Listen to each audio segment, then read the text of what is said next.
Welcome to Pillar Talk with Rochelle, where authentic people share real stories focusing on one of the 12 pillars in my book, Simply Complex, Leading Out of Authenticity.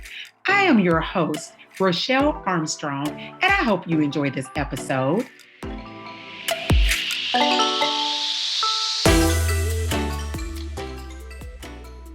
Good morning, Charlotte. Good morning. Good morning, Miss Rochelle. Hey, and I'm going to have you speak up a little more because you have such a soft and soothing voice. And I don't want my really loud and deep voice to dominate yours. Okay. And so when you're speaking, just project a little bit so our guests can hear you.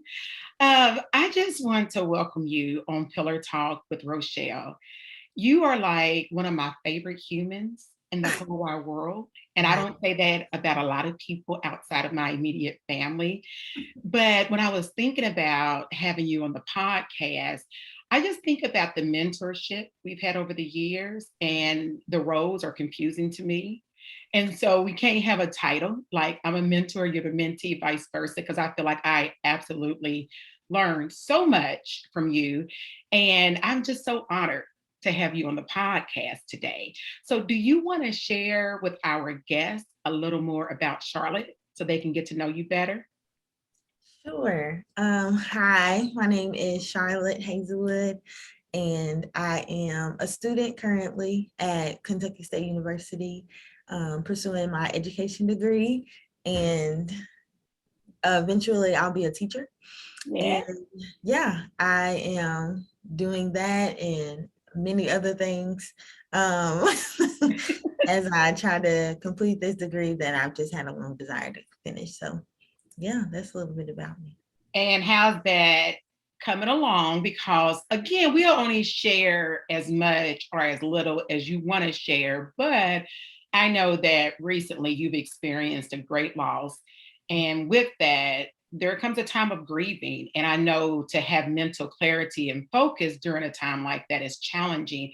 And so, how are things going along with your studies? It's actually been really difficult. And actually, I go back and forth with not finishing because it's been so difficult. Yeah, like you said, with grief, there has been so much cloudiness and lack of focus, lack of motivation.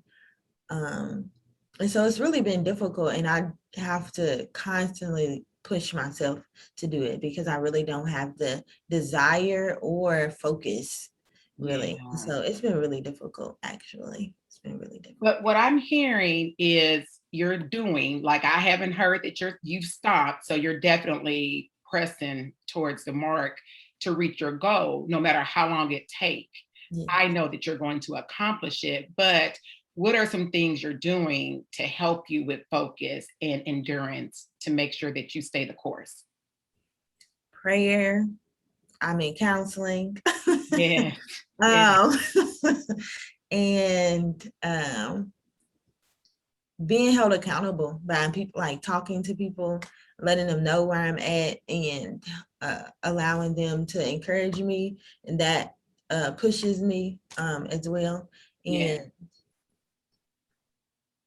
I think reaching out to and going to people like in that space that I need the most help, like, because it's a super vulnerable place to be in, but also and it's a super vulnerable place to be in, and to reach out in the midst of that vulnerable place is difficult, especially when I feel at my weakest and at my lowest. And so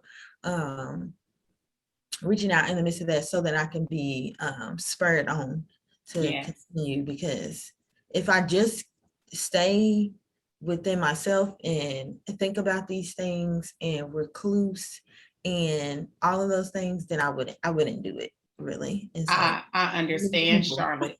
I know you're human. Did you say you're human? I said I need people. You need people. Yeah, because you're human. And I think sometimes we think that we have these magical powers, or we have like this, I like to call it my reserve.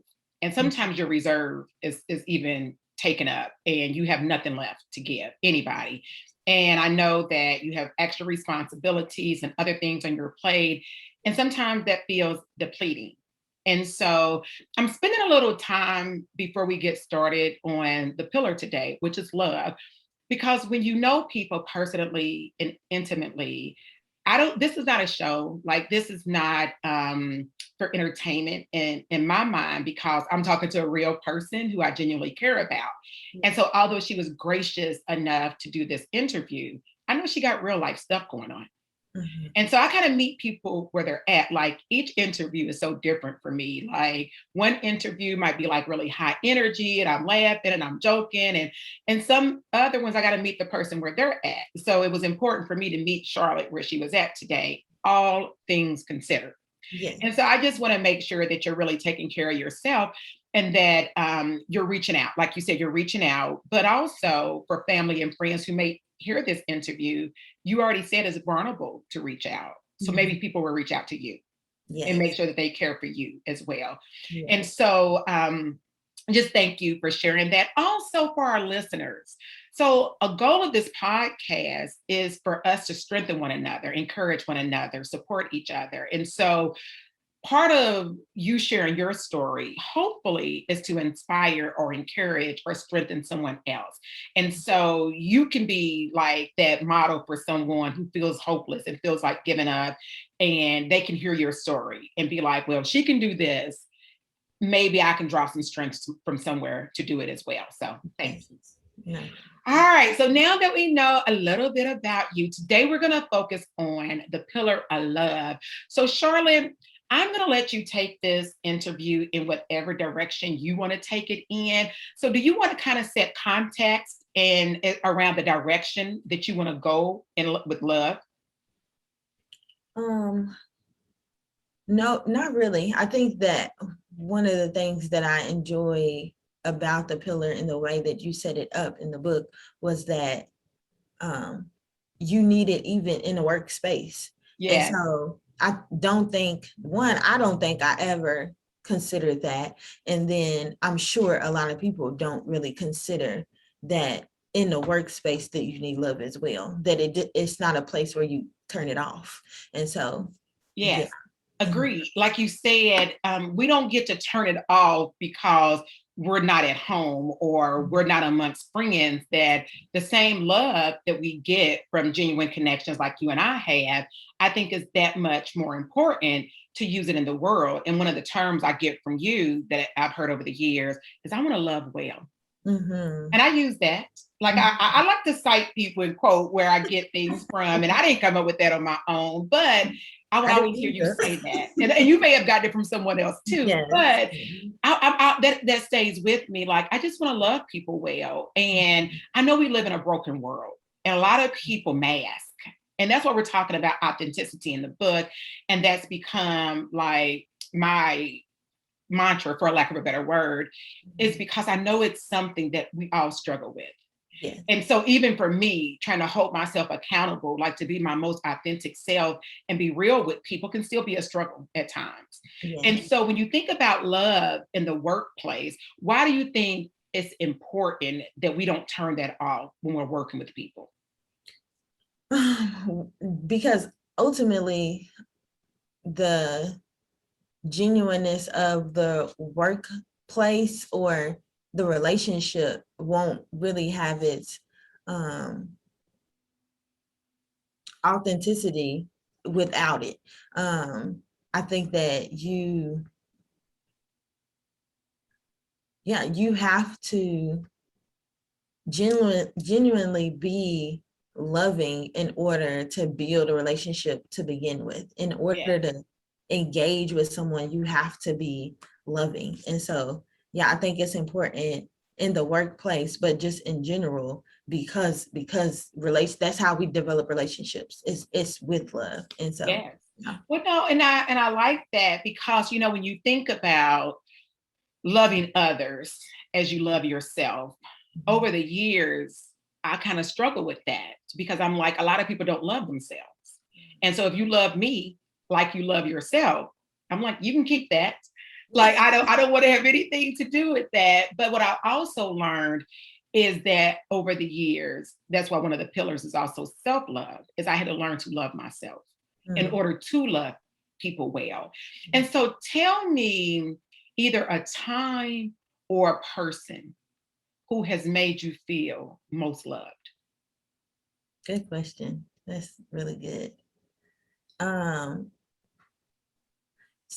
so there's several people actually. There is not just one person, but several people. I think so that when you talk about mask and not being authentic, I think oftentimes we do that because we've had an experience where we were being our authentic self and it was told to um, you were being told to shut it down, like Yes, turn it yes, off, like mhm, that is not okay, or what it's not accepted. And yes, so you begin to mask because what your authentic self you've been told to turn it off. And yes. so when I feel the most love is when I am being my authentic self and someone accepts that.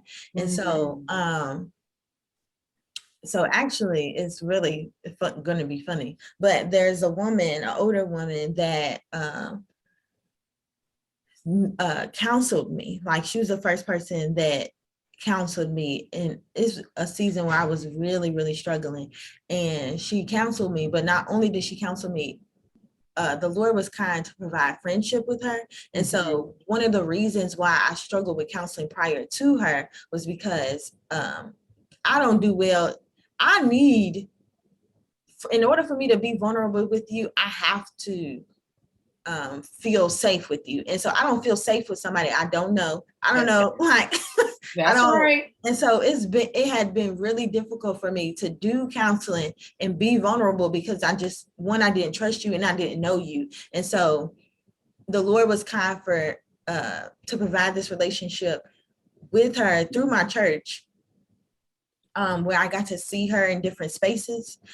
So that helped me to observe her from a distance, from afar, which is something that I usually do anyways. Mhm. And before I'm like developing relationships with people. And so I got to see her authentic self, and I got to see how she dealt with different people, even how she dealt with me. And so that began this space where I felt safe to be myself. And so through counseling, and we're very close friends right now, even still to this day. And that was Nice. probably 5-6 years ago that happened. And yeah, I'm super thankful for that relationship. And really, I think the place that I'm in today help me because she doesn't counsel me anymore, and I do have someone else who counsels me.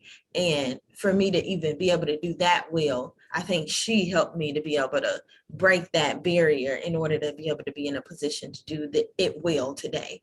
Yeah. And so yeah, I would say, and had to be, I remember one specific time where it was like the most vulnerable place I had ever been. Like, you know how vulnerable, to me, vulnerability is like nakedness. And so Yes. I don't get naked in front of people. Like, Neither do I. and so like, and even in front of myself, like the shower is it. And like you hear people talk about like walking around the house naked, out like the freedom in that I have yet to experience that. We don't And work so on that though. We don't work on that, but that's a conversation after the recording. yes.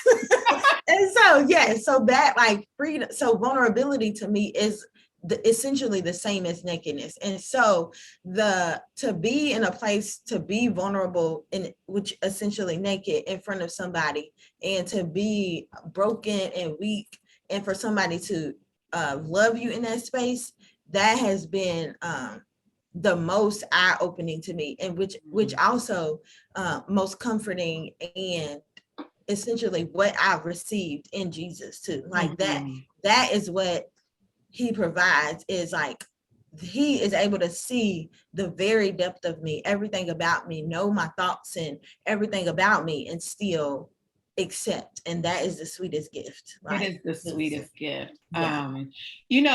I really like how you explain vulnerability, Mhm. but I also like that you use an example of someone who made you feel loved that was not close family. Yes. The reason why I think it's important that we feel love outside of the people we expect to just love us. Mm-hmm. So a lot of times that go unstated. So Mm-hmm. so if I think about so one day if I can just brag on you for a moment because I think you're simply amazing. And I was just in a space, like I was just in a space, not high, not low. I'm just being like I'm really going through this transformation of becoming whatever that is that I'm supposed to be. I don't feel like I'm there. I feel like I'm becoming. And from that, I've been really introspective. In some ways, I feel like I've been in a bubble to protect myself, which is new for me because I'm not really a boundary person. Like I have been privileged and fortunate enough to really love freely and have an open heart. And no matter how much I've been hurt or like how many stones have been thrown at me or stumbling blocks I have fallen over, I still allowed my heart to be open and just to love and receive love. Well, I'm not necessarily in that space anymore because life, reality has shown me truth. And what I do know is you do have to protect your heart, that you can't trust your heart with everyone. I don't think that's biblical. I do believe that God wants us to love and to love freely, but I think because we're scared of being hurt, we put those guards up. Yes. We set those boundaries to protect ourselves. And so, what I wanted to say in terms of you is one day I was in that space, and you and I were just communicating through text, and the words you said to me that I won't regurgitate in effort of doing a humble brag, but you were very I felt seen. I felt like you knew everything about me and you loved me anyway. Yes. And you thought that I was a good person anyway. Mm-hmm. And everybody probably by now know that I'm a crybaby, that I'm very, I feel things deeply. So I feel pain deeply if you cut me, but I also feel love deeply if you love me. And Mm-hmm. I felt so loved by you. Mm-hmm. And I remember even telling Jamel, I'm like, wow, like I just feel like she gets me and I feel loved by her. And that's an overwhelming feeling for me. And Mm-hmm. so, again, it's not that my husband doesn't love me that way. It's not that my kids or my sister or other friends, but it's something special Yes. for someone to not hold your flaws against you.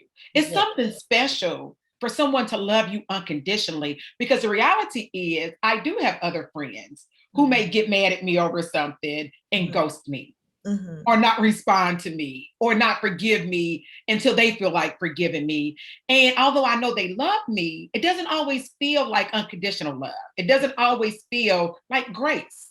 But in that context, and on that day, like I needed that most, and you gave that to me. And so now that we kind of gave an example of like someone showing you that love, and I kind of shared an example for you of like you even giving me that type of love. What I want to talk a little more about is maybe your upbringing and how was love seen in your home? Like, because we believe love is an action word, right? So, how was love really shown in your environment growing up? Like, I love that question. Um, so for me, it was shown by being really well taken care of. Okay. Um, I am the oldest of six, and my mom, boy, she took really good care of us. Like, I Mm, remember, and so I don't know, so it was me and my sisters for the longest time. So it was just us four, and then my brothers came later. They're twins. They're the youngest, and so it was me and my sisters and her for the longest time. And I remember, I don't know if you saw this too, but when growing up and being around people who had a lot of kids, like you saw, and they were single parents, my mother was a single parent, um, you saw the struggle in that, being yes, able taking care of multiple children by themselves absolutely. or whatever. And so my mom did that, and she did it well, and that people didn't know that I Mm, had other siblings or right. whatever. And so we were really well taken care of. We didn't need or want for anything. Um, I didn't know what hardship was really until I became an adult. Um, because she sheltered that from us. If she was struggling, I never knew. That is Like, beautiful. yes, Wow. like she took care of us. We never needed anything, which is a beautiful thing. Like, so Hmm. such a good thing, I think. But for me, for the longest time, even though that was what I saw as love, I wanted something differently, Okay. which was affection Hmm. and like to say that I love you, like those things, which were missing Yeah. from my upbringing. And so I know that I was loved because I was super well taken care of. Yeah. Like, I didn't need or want for anything.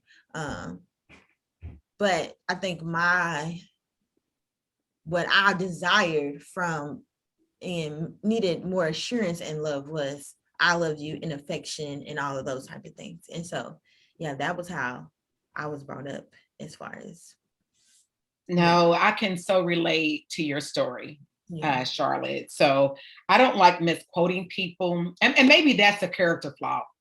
That I always say I'm a recovering perfectionist, but that's a whole nother story for another time and for a counselor.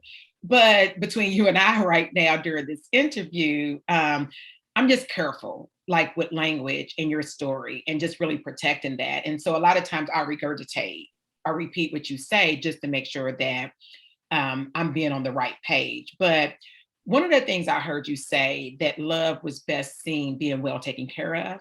Mhm, And then another thing I heard was love was also sheltering you from hardship. mhm, mhm, And I can relate to that in my upbringing mhm, because even what you desire, like although you were well taken care of, although you were protected, I remember feeling like I was my grandmother's favorite, but she wasn't necessarily an affectionate woman. mhm, Like mhm. you weren't going to necessarily like on a regular. My friends, my husband, my kids, I'm always like, I love you. Mhm. I love you. Yes. And it makes some people uncomfortable. And it does. But Mhm. I think part of that is maybe people like you and I who didn't hear it a lot, it's unnatural. And I Yes. don't think I think they just don't know how to take it. And for Mhm. me, it's really genuine. But at the same time, I think what I do a lot of times, Charlotte, is I give people what I didn't have, Yes. or I give people what I desire. And Mhm. so for me, yes, she wasn't like the most affectionate person, but I know like I would get excited if my grandfather went out of town because I got to sleep in the Mhm. bed with her if my sister wasn't home. Yes. That was Yes. special to me. And Yes. again, I knew that I was loved because Yes. she would let me do that. And then the other thing that stood out to me when you talked about Mhm. like love protecting you from hardship, with her more specifically, kind of the opposite of that is she was hard on me. Mhm. And at the time, I didn't necessarily understand that. But have you ever seen the movie about Ray? What's the singer Ray? Yes. Ray Charles. Thank you. Yes. So Ray Charles, and remember how hard his mother was on him when he was Yes. starting to go blind. And my mom was hard on me too. Yes. That's what I'm talking about. And so, but I think that's a good But it thing was because so good. it was so good because she was preparing him for life, right? Yes, absolutely. And Mhm. so that's how my grandmother raised me. And knowing that I lost her at such a young age, it Mhm. makes sense to me now. Mhm. Like it Mhm. all makes sense because if she would have raised me to be really dependent on her, and even I Yes. thought about the love aspect of it, Charlotte.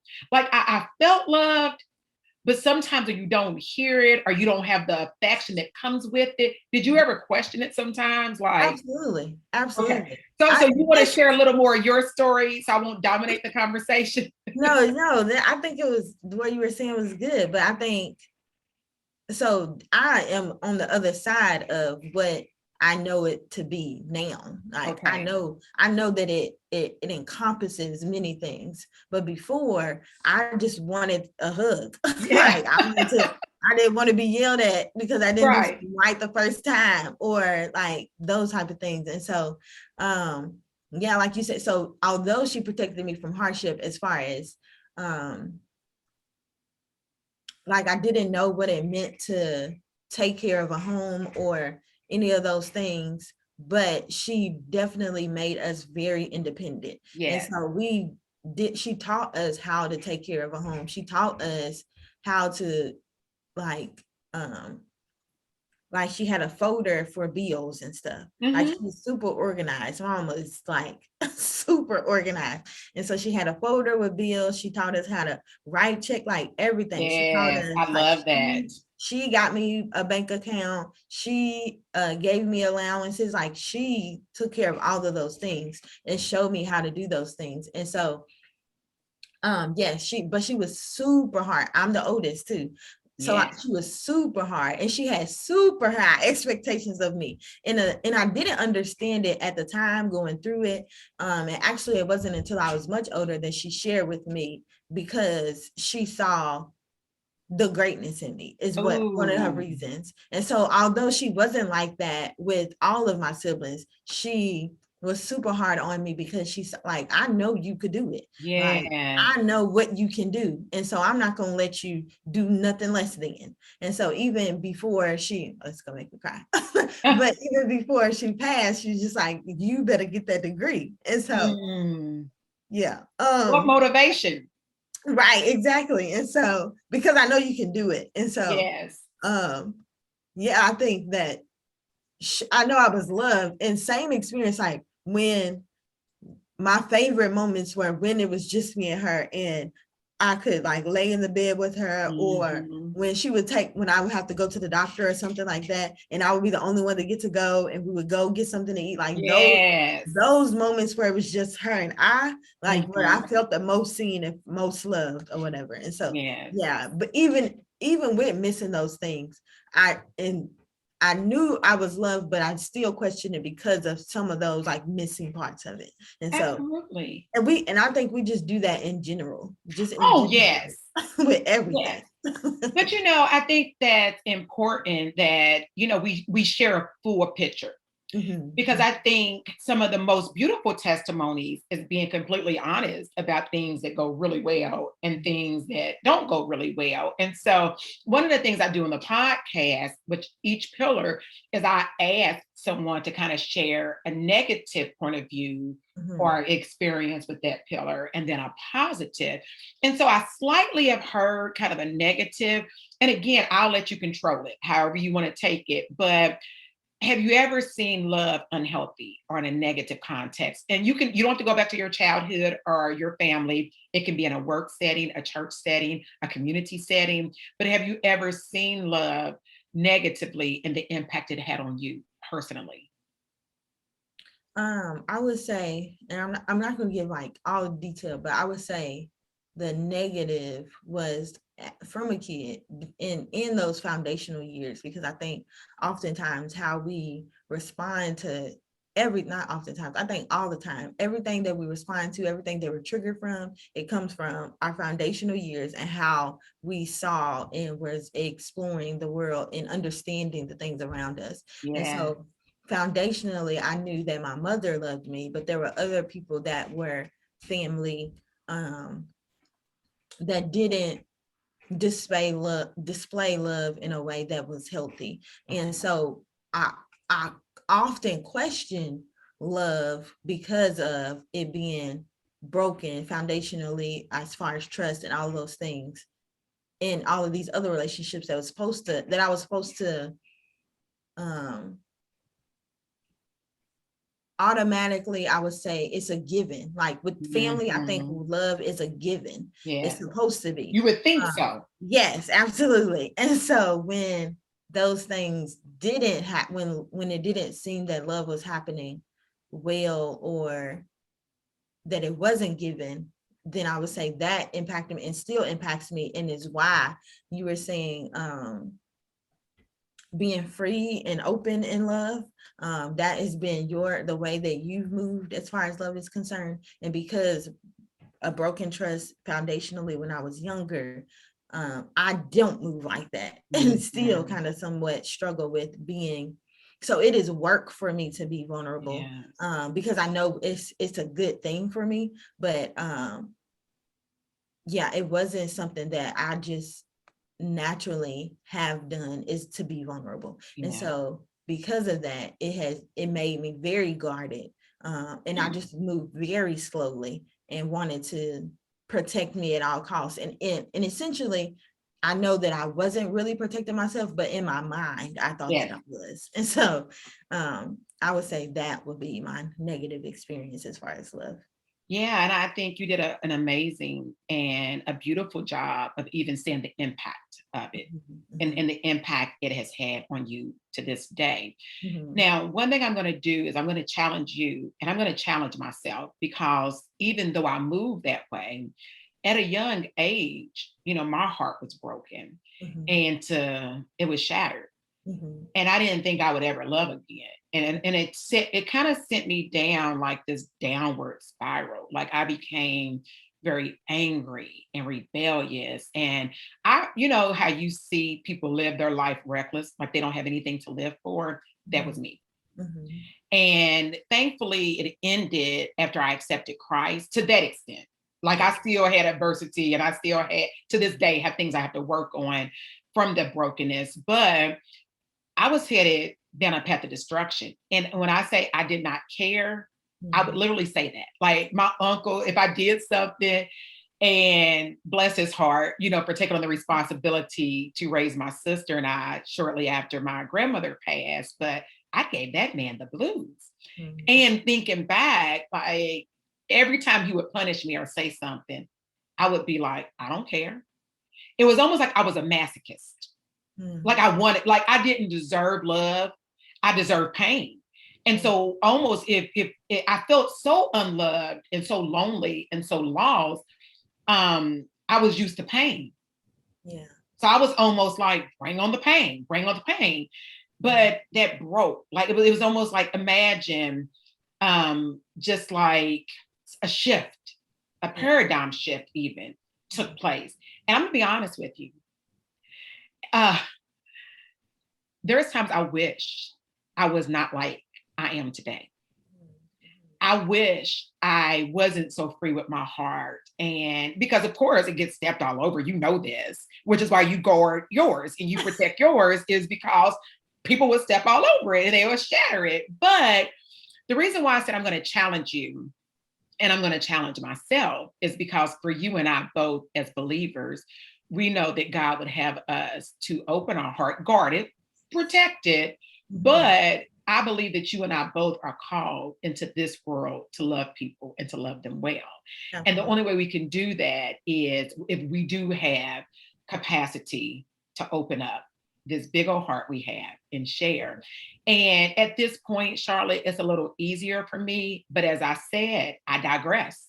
Like I've got to go more like you. So I think this conversation is important, that we can hold each other accountable. But it sounds like you're going to need baby steps. and, I'm still on the fence because I think I took a risk to open up and to be free, like we talked about. Mm-hmm. But all those bad things did happen, if I can just be completely transparent with you. So the Yeah. thing you're protecting yourself from, they will happen. Mm-hmm. But I chose to still be me, no matter how others treated me. I Yeah. allowed their actions to be a reflection of them and Mm-hmm. not me. It didn't make me a bad person. It didn't mean I wasn't lovable. It meant they had issues. Mm-hmm. Mm-hmm. But now, as I start to feel numb, because you can only be hurt so much that you kind of become numb to it. It's like, you know what? Let me just serve. Let me live life. I know there's something more important, something more glorious, something more that I can even imagine waiting for me. And so I just want to be a good steward over the blessings God has given me, whatever gifts he has given me. I want to contribute to the world and serve and give back, Mm-hmm. not necessarily concerned about being loved back. Mm-hmm. I think that's a poor way of thinking. Yeah. And I believe I'm only admitting this to you because I want you to hold me accountable. And for a moment, I forgot that we're recording, so our audience is listening as well, and maybe they can hold us accountable. But it's not easy opening up your heart and allowing yourself to be free in that way. But you tell me, I don't want to put words into your mouth, but do you believe that you should open your heart and love a little more freely?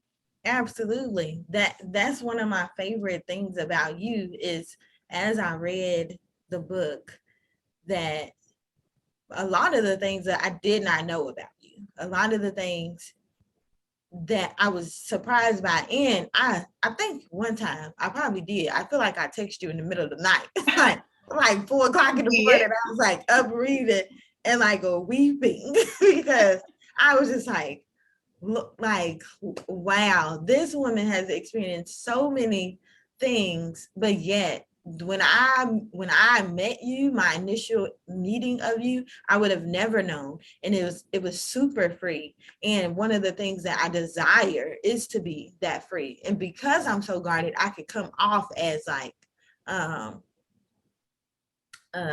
just standoffish and not really not really wanting to push or pursue anything more. And so but I don't, and I know that that is blocking what the Lord may have for me. And so if I don't, then I then I will be where I'm at a long time. You're so wise. Charlotte, use your wisdom and discernment, because I don't think that everybody deserves the best of you in the sense of you freely opening your heart, allowing them to do whatever they want to do.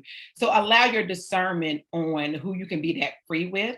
Yes. So saying that, I do believe we're supposed to love everyone, but not everyone can have access to our heart. Yes, that's it right there. Close the back door on that thing. So right there, yes, that's it. Like we're gonna love everyone, we're gonna love them well, absolutely, but not everyone can get that close to our hearts. And I think that's just wisdom and good judgment. Yes.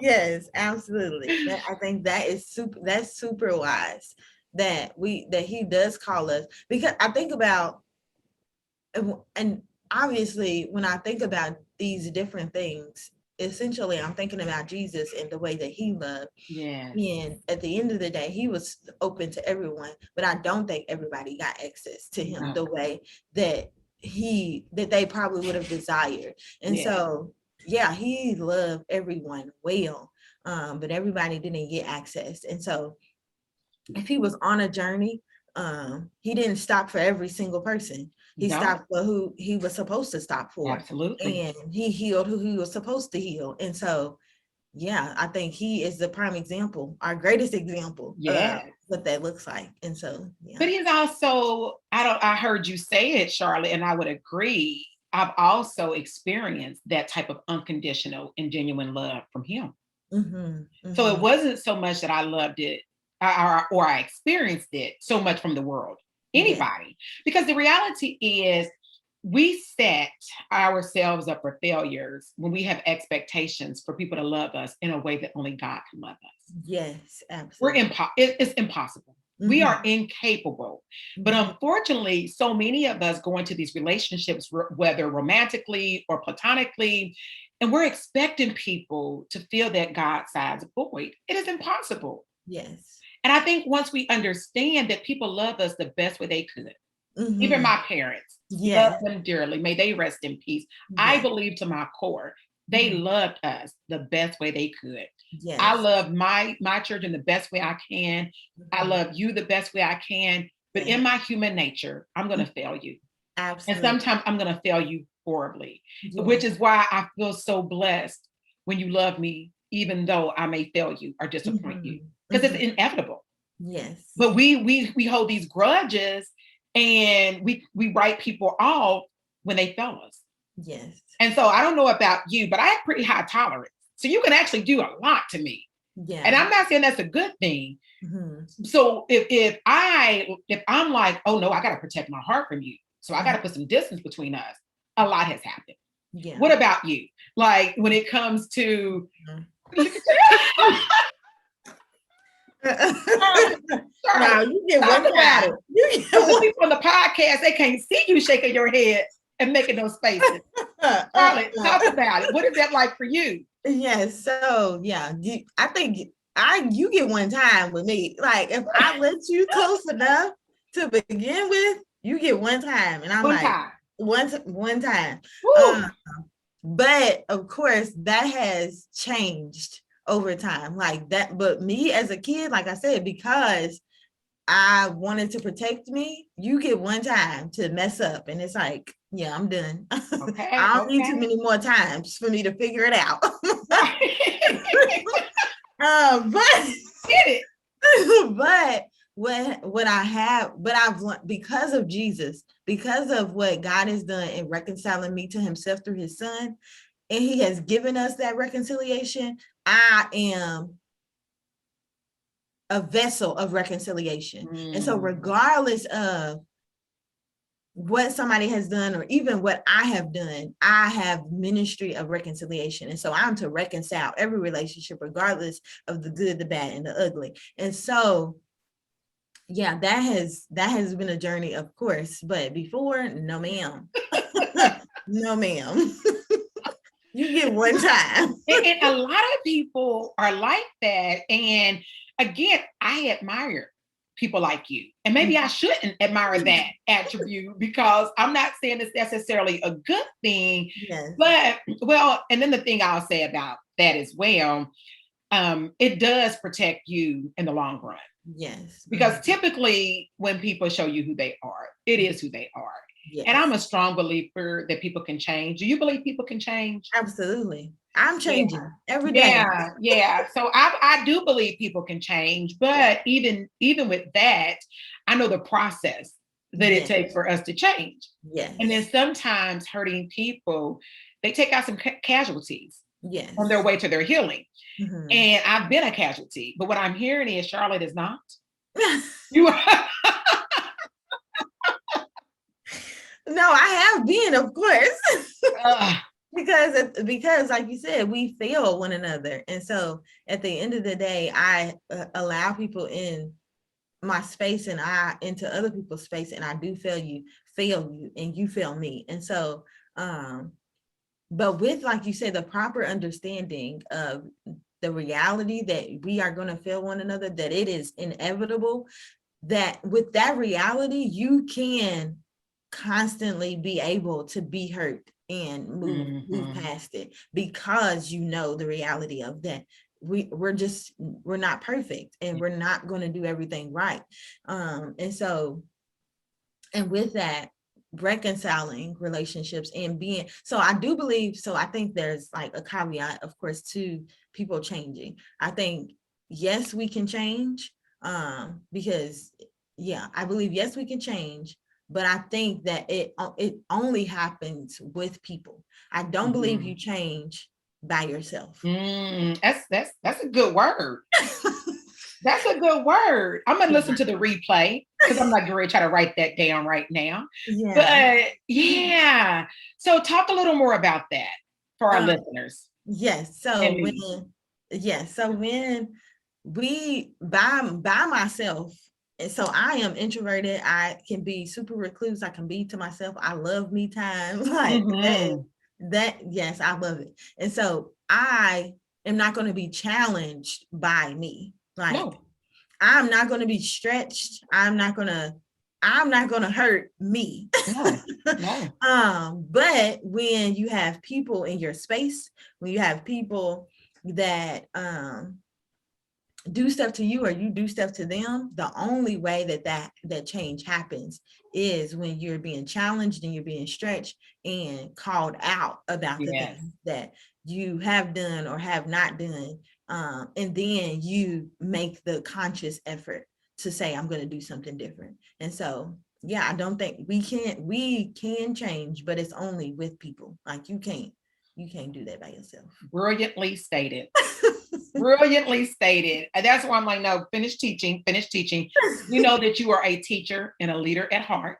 Oh. And so as I do want to get ready to wrap up the interview, because clearly I'm just talking to you. I'm enjoying it. I know, right? And I could just talk to you all day. But I just looked at the time. I was like, oh, it's probably about time for us to wrap up. And so on the topic of love, you started out with love in the workplace. So before we wrap up the pillar love, give us a little more context around, or maybe even paint a picture of what love in the workplace could look like. That's so good. I think it's selflessness, what it looks like.